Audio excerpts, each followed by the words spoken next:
আসসালামু আলাইকুম। বেশ কিছুদিন ধরে ভোলা জেলার সদর উপজেলাধীন চরসামাইয়া ইউনিয়নের মোহাম্মদ মিজানুর রহমান মিয়াজি এর নেতৃত্বে একটি বিধ্বস্ত সন্ত্রাসী দল স্থানীয় জনসাধারণকে জিম্মি করে চাঁদাবাজি, জমি দখল ও জুলুমের মতো অপকর্ম পরিচালনা করে আসছে। ভুক্তভোগী স্থানীয় জনসাধারণ কোস্টগার্ডের নিকট সাহায্যের আবেদন করলে তাদেরকে প্রাণনাশের হুমকি প্রদান করা হয়। পরবর্তীতে গোপন সংবাদের ভিত্তিতে গতকাল 15 সেপ্টেম্বর রাত 23:30 ঘটিকা থেকে অদ্য 3:30 ঘটিকা পর্যন্ত বাংলাদেশ কোস্টগার্ড দক্ষিণ জোন, বাংলাদেশ নৌবাহিনী এবং বাংলাদেশ পুলিশের সমন্বয়ে একটি যৌথ অভিযান পরিচালনা করা হয়।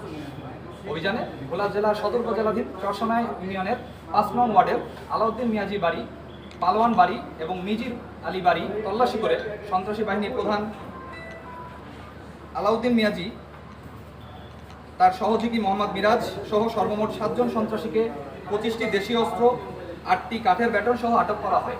পরবর্তীতে আটককৃত সন্ত্রাসীদেরকে জব্দকৃত অস্ত্র সহ সদর থানায় হস্তান্তরের প্রক্রিয়া চলমান রয়েছে। ধন্যবাদ। আমি lieutenant commander Salauddin Rashid Tanvir, staff officer operation দক্ষিণ জোন।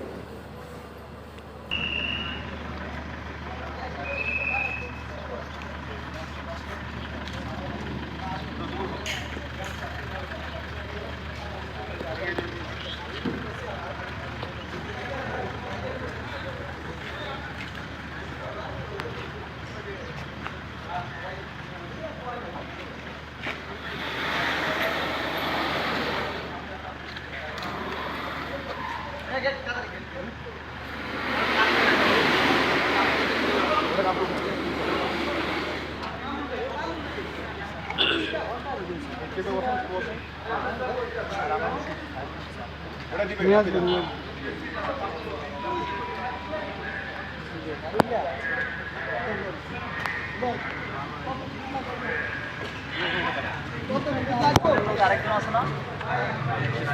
বেতন দেবে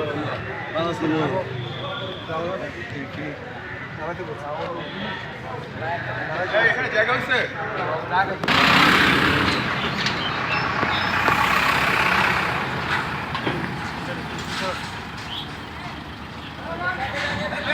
Back.